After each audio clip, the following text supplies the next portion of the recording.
Hey y'all, welcome to my channel, and if you are new here, my name is Samantha Leighanne, and I talk about books. Today, I bring you a January wrap-up. January, for it being the start of the year, was actually a absolutely fantastic month for me, so we're really excited about that. At this point, you guys have already seen my reading journal set up, so chances are you have also already seen some of the books that I've read. So we'll talk briefly about stats, and then we will just go ahead and jump into the books because there's a lot of books to talk about this month. The total number of books that I read for the month of January was 15, which, to be fair, several of them were like short story collections or like shorter pieces of fiction. So I feel like that's one of the reasons that that number was so high, because I typically only average anywhere between like 6 and 9 books in a month. 10 is pushing it, so to do 15, you know, that's a little high. So this is definitely out of the norm. It won't continue through the rest of the year, but we'll take what we can get, right? The number of pages read at 3,882 pages and 38.5 hours of audio. And I also listen at 2 times speed, so it was actually only 19 and a quarter hours of audio. So as far as formatting, since we were just talking about that, I read 7 physical books, 4 ebooks, and 4 audiobooks. And 2 of those books were from the library. The rest of those things were either things that I purchased via Kindle or things that I already had on my shelves. And then we get to genre breakdown, which was pretty horror heavy. Imagine that. I read 7 horror books, 3 thriller books, 1 fantasy, 1 contemporary, 1 science fiction, and 2 nonfiction true crime. So kind of all over the place in terms of genre, so that was pretty cool. And part of the reason that I was all over the place in terms of genre is because I did start my recommendations project this year, which you guys kind of saw a snapshot of in my flip through video. And I read 3 of those books from this month. The fantasy and the contemporary were the 2 that were from that list, and they actually happen to be my favorite books of the month. I read a lot of really great books, but those 2 are like standouts to me. At this point, I would usually do a star breakdown. However, since I didn't write that down, I'm not going to. Just know that I had a really good month in terms of reading. There's only really I would say 1 book that I was just very meh about, and we'll get to that when we get to it. So without further ado, let's just jump right into things. So the very first book that I read for the year was actually a reread, and that was Gone Girl by Gillian Flynn. The reason that I picked this book up, I had really been craving a good thriller, and I was feeling a little bit on the slumpy side. This was a book that I really remembered loving, and so I was interested to see how I would feel about it on a reread. Because typically with thrillers, because you know what's coming, they tend to fall a little bit flat on rereads. However, I thoroughly enjoyed this the second time around. It had been so many years since I had read it that I had forgotten many of the things that had happened, or I remembered the main plot points, but it was the nuances that I had kind of forgotten. So one of the things that I love about Flynn's writing is that she writes these unapologetically fucked up female characters. I feel like a lot of times in fiction, we see male characters who make poor decisions and make mistakes, and they chalk it up to trauma, and you know, everybody is just super forgiving of this male character. And I feel like you see that less in fiction. I feel like there's a pressure on female protagonists to be these strong, independent women who are overcoming their trauma and that sort of thing. And Flynn doesn't write those types of characters. And I appreciate that because she makes them very real and very human. Amy and Nick, the main couple in this book, are just absolutely disgusting. They are the most toxic couple that I have ever seen. They are both terrible people. And it's so interesting to see the way that the story unfolds, especially when you know what's coming and you're able to really pick up on certain things. I feel like it's almost better to reread this because you can really pick up on the little things that Flynn was putting down that you wouldn't have necessarily picked up on your first read through because you didn't know what was going on. And even though I knew what was happening and I knew the main plot points, I still found myself anxious as I was reading and turning the pages because there were certain things that I forgot. And I feel like that's just the mark of a really good writer, when they're able to still make you feel anxious about a book that you already know the story of. Overall, I think that this book is great. I really, really enjoyed reading this book. I will forever recommend Flynn as a writer, and just her books in general. So I really enjoyed this book. Great one. And The last book that I read for 2020 was Sharp Objects by Gillian Flynn, and then I picked up Gone Girl, and I was like, why not just complete her 3 books? So I decided to pick up Dark Places. This is actually the first audiobook that I ever listened to, like forever ago. I remember liking the story, but I also remember this being my least favorite of the 3. And on reread, I feel like this one might have even edged out Gone Girl. One of the things that you'll notice is we don't talk about plot synopsis in this house because that's what you have the internet for. So I'm really just here to kind of tell you my thoughts. And especially because this is a thriller, I don't want to give too much away about the book, but I will say that this particular story, in case you're unfamiliar with it, does follow a woman who lived through the traumatic murder of basically her entire family when she was a young child. Apparently her brother was the culprit, but as she has gotten older and has connected with certain people, she's really starting to doubt that, and she sort of makes it a mission to find out what actually happened now that she's an adult. Once again, we have a female character who I absolutely just adored. She is definitely broken in a lot of different ways, but I really enjoyed seeing her character arc through the story. She started out one way, and there were these very real descriptions of depression and what that looks like, and to kind of see her really start to reconnect with people by the end of the novel was really great. I thought that the progression was done really well. One of the things that I really loved about this book and in Sharp Objects is the relationship with men is never a focal point in the book. I know in Sharp Objects there is a relationship, but it is extraneous and it isn't necessarily an integral part of the story, like more than just helping you realize what kind of person Camille is. In this particular story, there is a male character that she becomes friends with, but it's never a real relationship. Like there's no sexual element to it. There's no romantic element to it. And I really appreciate that because it really allows the main character to be the star.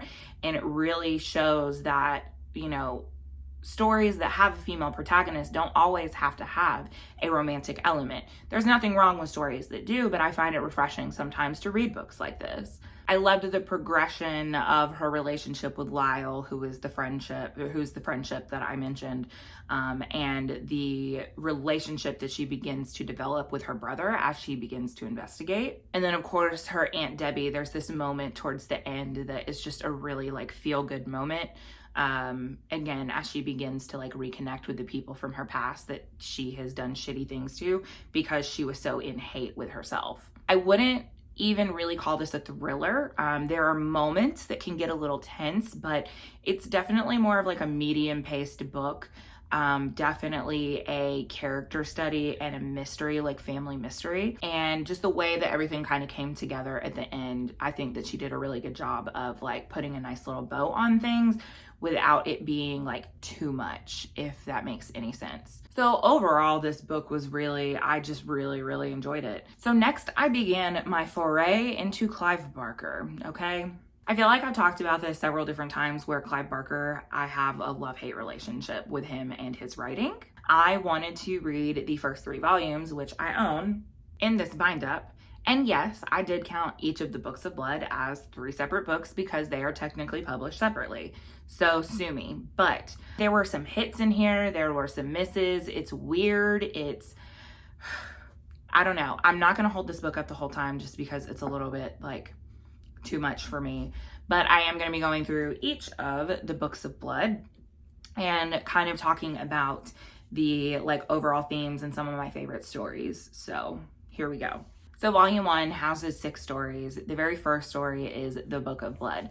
One of the things that I really love about this book is that the very beginning story frames itself around the rest of the stories. It's definitely weird, full of sex and blood and gore, which is something that we've come to expect from Barker anyway, but it really like charges at you from the beginning and it just grabs you. It definitely sets the tone for the anthology and the rest of the stories that are to follow, and the whole like framework of this book and the Book of Blood story is that you are basically, the way that everything happens in the story, which I'm not gonna like go into detail, but it gives you the idea, well, not the idea, it frames it that the stories that you are about to read are the stories that are etched into the flesh of a character, within that story. And that is just really interesting to me. And again, like, I really loved how it just set up the framework for the whole series. I'm not going to go through each of the stories just because I feel like that's a waste of time. I'm just going to give you kind of some of my highlights from each of the volumes. For this particular volume, I really loved the Adri and Jack. It's a ghost story, like demon story, and I just really thought that it was fun. And this is also the volume that houses the Midnight Meat Train, which I don't know if you're aware, most of you probably are, was made into a film, which I've never seen. Eventually, I'll probably watch it at some point. It's an interesting concept. That story is an interesting concept, so I did enjoy it. But I think that my favorite story from this volume was Sex, Death, and Starshine, which is a story about a undead theater troupe, and I'll just leave it at that. I really enjoyed kind of the way that everything unfolded in that one. So volume 2 also had some highlights and it had some misses. My favorite story, I think, was Dread, which the center of that is the whole idea of existential dread to a point, and like our fears and facing our fears and how those things shape who we are. It's really gruesome, but it's also really thought-provoking. I really, really liked it. I also really enjoyed Jacqueline S., Her Will and Testament. However, the end of that kind of devolved into something that I wasn't necessarily ready for. So that kind of like took me away from it, but I liked the idea of the story for the most part. And then The New Murders in the Rue Morgue, which is a play on the Edgar Allan Poe story of Murders in the Rue Morgue. And I don't think I've actually ever read that story. So I really want to go back through and read it just to kind of like pick up on the parallels and things like that. I know the general idea, obviously, but I really enjoyed that story and that play on it. It was really interesting, so it was good. This particular story was like pretty okay. 3 out of the 5 stories that were in it were decent. The other 2 were just kind of eh. And then on to volume 3. Volume 3 was definitely my least favorite, and there is not a single story in this particular collection that got more than 3 stars. And I think this one had 5 stories. The worst one was by far Son of Celluloid, which has a very interesting premise and it was very promising. However, it takes place in a movie theater and one of the main characters is a female and apparently she's got a little meat on her bones. The fat shaming and the misogyny within that book, and I can't tell and I can't tell if he was writing it to prove a point, but I really failed to see how it had anything to do with the actual story. I don't think it was written to prove a point, if we're being completely honest. I think that Clive Barker is gay and he just doesn't like the female body, and that's okay. But he's like, oh no, she weighed like 200 pounds and she like squished this guy and she's so aware of all of her roles. And I'm like, fuck you, dude. Because as a full-figured woman myself, it was gross. Granted, it was written in the 80s. You have to take that with a grain of salt, but I was just extremely turned off by that. And it was so disappointing because, again, the idea for the story was really interesting. It's a cancer cells kind of like metastasize and because of magic kind of become sentient. Like, that's really interesting concept, but everything else about the story didn't work for me. So the rest of it was just okay. This is the collection that houses Rawhead Rex, which was pretty gross. I haven't seen the film version of that. I know it's on Shudder and I do want to watch it. It's either on Shudder or like Amazon Prime or something. I don't know, but I do want to watch it. But yeah, this one was just, And that concludes my foray into Clive Barker. The next book that I picked up was Fledgling by Octavia Butler. This is a really interesting take on vampires, and it is definitely geared more towards something that's more science fiction versus something that is more horror. I enjoyed the story for the most part. I really enjoyed the mythology around the Ina, which are the version of vampires within this book. However, the biggest issue that I had with this was the fact that the main character is an Ina, or a vampire, and she's older for her kind, but she is still in the body of like an 11-year-old girl. And there is a definite sexual element within this book. And you have a grown man and we're constantly reminded of how small she is and how petite she is and how she fits in his lap. And that was disturbing to read at times because even though we know that she does not, like, she's a much older being, the fact that her body was that of an 11-year-old and there's all these sexual elements was very off-putting. So that was the thing that I struggled through. However, the relationships that are formed and the idea of the Ina and their symbiotes was really, really interesting. I would say if you are entering the world of Octavia Butler, that this might not be the best one to start with, just because of some of the elements that I just said are kind of off-putting. I did enjoy it. The ending felt like a little bit of a letdown because I don't know, I just wanted more, and I wanted more from the characters. But I mean, overall it was good. I love Octavia Butler and I love her writing, and I will be reading much more from her. The next book was one of my library books, and this was also part of my recommendations, and that is Cemetery Boys by Aiden Thomas. I loved this story so much. I loved it so much more than I was anticipating loving it.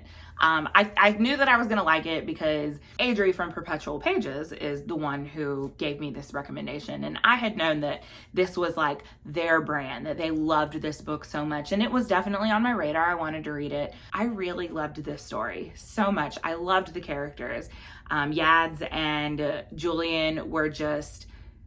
I loved them. I know that I'm not doing a very good job of like even explaining what this book is about, but I just loved these boys so much. It was fun and it was emotional and it was informative, and there were just so many things going on in this book, and there were so many subjects that were touched upon, but it didn't feel like too much. Our main character, Yads, is a Latinx trans gay boy, and this representation, especially because this is a young adult book, this representation is so important.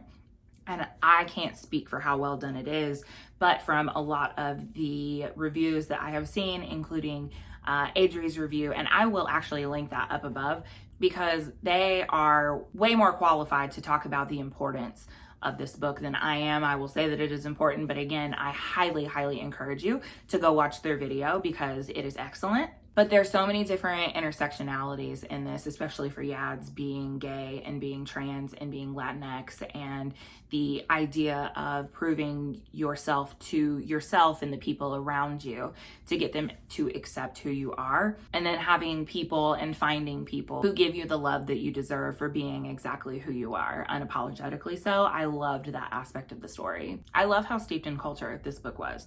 You have a Latinx community. There's vivid descriptions of all the things that surround Dia de los Muertos, which is Day of the Dead, and how important that is to their culture and the customs around it. And I really loved that. It was really informative for me. And I also loved how it was in the context of all the different parts of the Latinx community, because there are so many different parts, and you know, that community is not a monolith, and it really did a good job of kind of explaining the different pieces of it and how each of them do things slightly differently. I thought that that was really nice. And the descriptions of the food were amazing. But there are also, in addition to that, so many other things that were addressed within the book. Obviously, being trans and being gay, racism and classism and deportation, colonization, self-acceptance, self-exploration, and like love and self-love, and how important those things are. There were just so many things in this book. And again,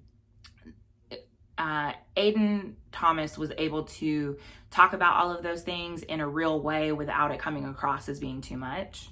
But the boys in this story, I just loved them so much. I loved how their relationship evolved and how it grew, and I cried a couple of times, and it was so good. And I kept praying for a happy ending because like that's what these boys deserved. And you know, I won't say too much aside from that, but the tears that I cried were not bad tears, so at least there's that. But the core of the story is like finding love in unlikely places and loving yourself, being accepted by those that you love for who you truly are. Those things are what I think makes this book so great. So 5 out of 5 stars, 1,000,000% recommend. And again, I don't do justice talking about this book, so please go watch Adri's video. The next book was also part of my year of recommendations, and this one was recommended to me by Kathy, and that is Felix Ever After by Case and Calendar. And I loved this story so much. so much. It's so good. It was so fun and it was refreshing and it was queer and I honestly just loved everything about it. Felix is such a great character. And there were so many different themes and ideas that were explored in this book, all of them being super, super important. All of them being important, like for me as an adult, but this is a young adult book and it's so important for these things and this representation to be included, you know, for young queer readers, especially trans teens. Like, I love the amount of trans main characters that we're beginning to see, especially in young adult fiction, because it's just so invaluable for people to understand that, like, questioning your gender identity is like more than okay. I may be in my 30s, but this book made me really nostalgic for like my high school years. It felt really authentic. The characters and the banter between them, like all of that felt really authentic. And I think sometimes it doesn't feel that way. And the author just did a really great job of making these characters feel real versus just, you know, characters on a page. And I loved the friend group, even if some of them were shitheads too. I think the most important part of this book is the discussion around identity, and that your identity is not static. You don't have to pick something and that is the thing for the rest of your life. Like, it is okay to question your identity, your gender identity, or your sexual orientation, you know, at various points in your life. That, you know, those things can constantly be explored. And I think especially for younger readers, that is something that is really, really important to discuss. Also, this really goes hard on discussing intersectionalities. And I think that that's one thing that's difficult for people to grasp. Our main character has so much going for him and he feels like he's one marginality too many. One marginalization too many. He's Black, he's trans, and he's queer. And you know, navigating through those things. There are a lot of discussions about those things in this book, but the romance between our main characters, I loved them so much. And like seeing Felix kind of figure things out, it was like, finally, you get it. You finally get it. And it was just so sweet and I loved it so much. And I cried. I'm not afraid to admit that I cried. This book is so cute and it's so perfect and I love it so much. And you 100% should read it. The next book that I picked up was The Possessions, and this was by far my least favorite book of the entire month. This was incredibly disappointing. It had such a promising premise and it basically failed on all fronts, honestly. The entire idea of this book is possession in a sense. You can take like this drug and a spirit can inhabit your body for a short amount of time. It allows people to reconnect with their loved ones after they have passed on. That idea is so interesting. Like allowing a spirit to overtake your consciousness is super interesting. I wanted to know more about that. That's what really drew me in, and they just really kind of failed to expound upon that. There is a painfully slow plot in this. There is little to no character development, and that I think was the most infuriating thing of all of it. I can take a slow pace in a book if the characters are like well-rounded and they're interesting, but everyone sucked in this book. And they kept doing the whole, like, our main character, she's running from something. Oh my God, what is she running from? But I cared so little about her that I didn't give two shits about what she was running from, honestly. There is a subplot of a murder that they spend a decent amount of time talking about. And it's basically just a way to thread like the three different plots together. So it all felt like really extraneous and ended up being unimportant, and I hated it. I think what I disliked the least, though, was the backstory of the main character. The thing that she was running from was by far the most infuriating thing about this entire book. We talk about like suicide and suicidal ideation multiple times in this book, and it is not discussed well at all. It is definitely used as a plot device and not as a way to teach, and I don't like that. They touch on like the idea of the drug that they use during the possessions. Once it wears off, that spirit still inhabiting you afterwards and like you actually becoming possessed, and then they just kind of let that like fizzle out. There's no like real payoff. Like, it honestly was just trash. The more that I'm talking about this, standing here talking about this, like I didn't like it. I, in the end, was left with more questions than answers. It didn't really answer any questions for me, which sometimes like that works, but in this case it didn't. At no point was I compelled enough to actually care about any of the characters, so I don't recommend this book. Don't read it. It's going in the unhaul pile. I'm getting rid of it. Next, I read An Unkindness of Ghosts by Rivers Solomon. I had seen wonderful things about this book. There is a lot going on in this book in terms of plot and story, and I will not do justice explaining it. It took me a while to like actually sit down and write my review because like there's so much nuance that I really needed to like sit down and process it. It was really good, but it was also really hard to read at times. It's set on a ship in space that has a race and class hierarchy, much like slavery in the United States. But there's a lot more to it than just like race and class. In addition to that, we have a main character who is non-binary and they are also autistic. There is a lot of discussion around sexuality and gender identity, and it was done really, really well. There was so much representation in this book, but it was done in a way that didn't feel like we were just ticking boxes. It was all really good. It was really authentic. All the characters were fully fleshed out. It was just very, very good. However, despite loving the characters, the plot kind of did feel all over the place. There were a lot of different things that were happening, and it took a while to like really get back to the main point. And while I loved the characters and I love character-driven books, like I don't feel like the characters necessarily like drove the plot. So when we inevitably did get to the end, it didn't necessarily feel like a true ending. It kind of felt more like a beginning, which sometimes you see that in like open-ended endings, but I didn't feel like that's what this was. Overall, I did really love this book despite being as heavy as it was. There's just so much nuance and there's so much to think about and so many different things discussed without feeling like you're being like preached to. It's just, it really gives you like food for thought and really makes you like question your own personal biases and things like that. And I really loved that. And this was actually a debut novel, so like I'm really looking forward to reading more from this author. The next book that I picked up is Anoka by Shane Hawk, and this is a short story and flash fiction collection, and I really loved this. This is an Indigenous author. This is the first Indigenous author that I have read this year. It's horror, in case you couldn't tell from the werewolf on the cover. I really, really loved the stories that were housed in here. I'm not going to go through each story individually because, again, I just don't think that that's the point in it, but I really loved the idea around this horror short story that it all takes place in one central location. It kind of pulls everything together, which is Anoka, Minnesota, which is apparently like the Halloween capital of the United States. The other thing that was really awesome about this collection is that once you get through the stories, at the end, Shane includes a section that has like his personal thoughts and the inspiration behind some of the stories and like what his process was and what his thoughts were while he was writing it and like what the intention was. And I loved that, like really getting to see the inner workings of his mind while writing was really, really awesome. I really enjoyed that, and I feel like more authors should do that. One of the things that Shane does so well is there's a couple pieces of flash fiction, and I mean literally like they're 2 pages long, 2 or 3 pages long,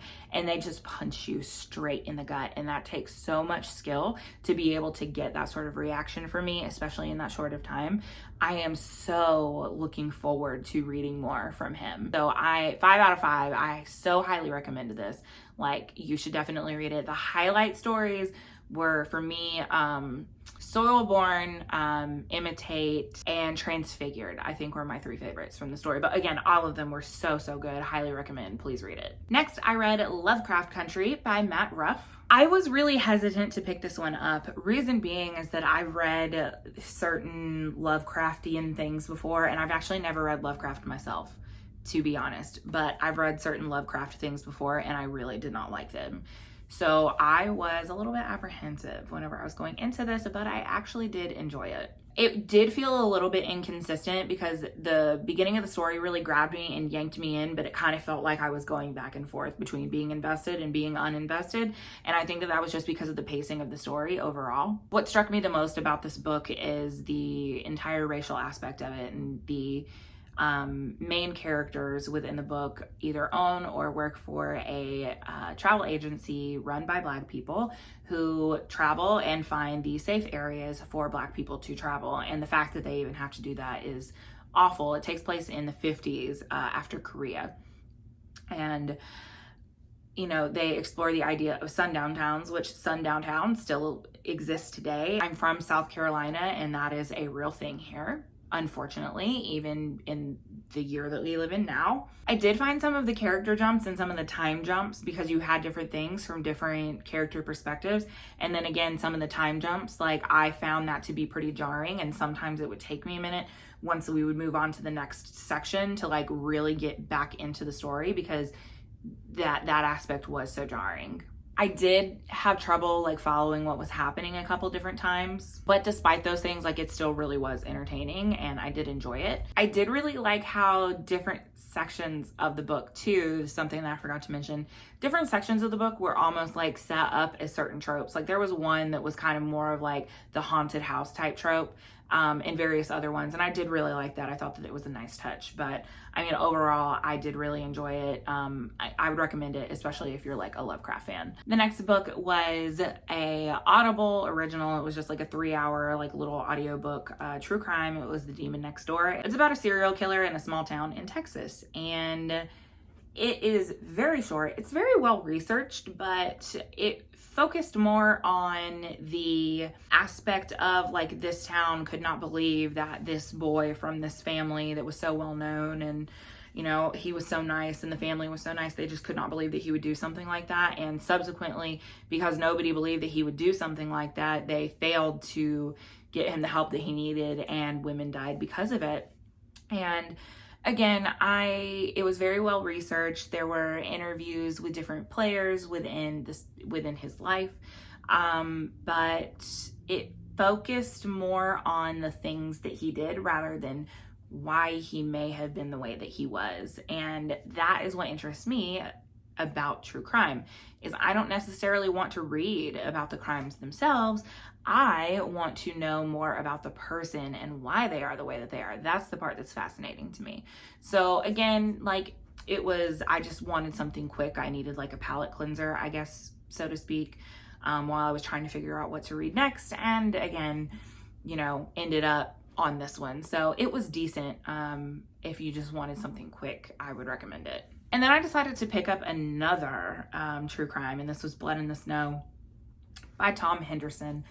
The tagline of the book is ridiculously long, but it's about a guy who murdered his wife and dismembered her, and it was very gruesome. I was unaware that this was a thing that happened, and I finished feeling like I could have not read it and been perfectly fine not reading it. It really didn't like sway me either way. I didn't hate it and I didn't love it. The husband in this case, whose name I don't even remember now, was definitely a disturbed individual, but again, they focused a lot on the crime itself and like the leading up to and the after and the confession, but I didn't really get any sense of who he was or like why he was the way that he was. Like I didn't get any backstory on him.